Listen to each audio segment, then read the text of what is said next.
నాన్నగారు negative షేడ్స్తోని career ప్రారంభించి hero అయ్యారు. మీరు 'ఐరేంద్రి' విలన్‌గా స్టార్ట్ చేసి లీడ్ యాక్టర్ అయ్యారు. ఇప్పుడు మనోజ్ నెగెటివ్ షేడ్ చేశారు. ఎలా అనిపిస్తుంది మీ ఫ్యామిలీలో? I think Manoj is a versatile actor అండి. నాకు వాడి మీద చాలా కోపం.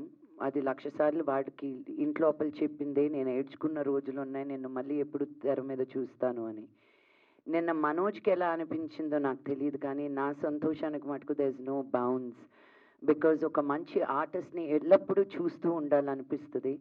అండ్ నా తర్వాత ఈ ఫ్యామిలీలో టాలెంటెడ్ మనోజే.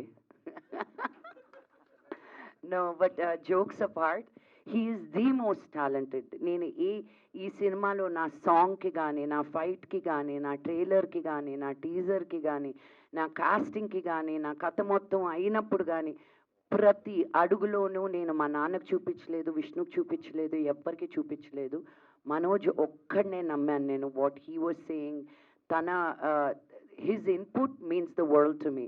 ఇంకా ఎవరికి నచ్చినా నచ్చకపోయినా మనోజ్ ఇది బాగుంది అంటే ఇంకా అది శిలాశాసనం నాకు. Because not as a brother but as an artist, as a talent. ఒక మ్యూజిక్ పరంలో పట్టు కానీ తనకి, ఒక డైలాగ్ డెలివరీలో పట్టు కానీ. నేను సినిమా చూసి షాక్ తిన్నది ఏంటి తెలుసా?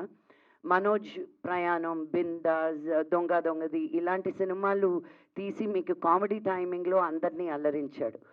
ఇంత ఒక సూపర్ హీరో విలన్ లాగా ఉండి టు హోల్డ్ దట్ స్పేస్ అనేది మామూలు విషయం కాదు. As a comedy timing actor నువ్వు అక్కడ చూస్తే హీఈస్ ఓన్లీ సీరియస్ యాక్టర్ అన్న ఫీలింగ్ ఇచ్చాడు నిన్న. సో ఆ రేంజ్ ఉన్నప్పుడు ఒక హీరో కాదు, ఒక విలన్ కాదు, ఒక కమీడియన్ కాదు, నా తమ్ముడు ఒక్కడే అన్నీ చేయగలుగుతాడు. ఒక హీరో చేసినాడు, హీరోగానే మిగిలిపోకుండా అన్ని రకాల్లోనూ ఏ షూ వేసినా ఐ కాల్ హిమ్ వాటర్. ఒక ఆర్టిస్ట్గా అన్నప్పుడు మీరు మంచినీళ్ళలాగా ఉండాలంట. గ్లాస్లో పోస్తే గ్లాస్ షేప్ తీసుకోవాలి, బాటిల్లో పోస్తే బాటిల్ షేప్ తీసుకోవాలి. నేను నేర్చుకుంది అది. అండ్ నాకు ప్రౌడ్ ఏంటంటే ఒకే కేటగిరీలో ఉండిపోకుండా మనోజ్ నేను మళ్ళీ రావాలి అన్నప్పుడు తనకి నచ్చిన సినిమాతోటి హీరోగానే రావాలి, ఫలానా క్యారెక్టర్ తోటే రావాలి అని ఆలోచించలేదు. అది మనోజ్ గొప్పతనం. నాకు ఈ క్యారెక్టర్ మంచిది, నేను ఇది చేయగలుగుతాను అని ఒక చిన్న హీరో కాదు, పెద్ద హీరో అని కాదు, క్యారెక్టర్ని నమ్మి ముందుకొచ్చాడు చూడు, దట్స్ హిస్ గొప్పతనం.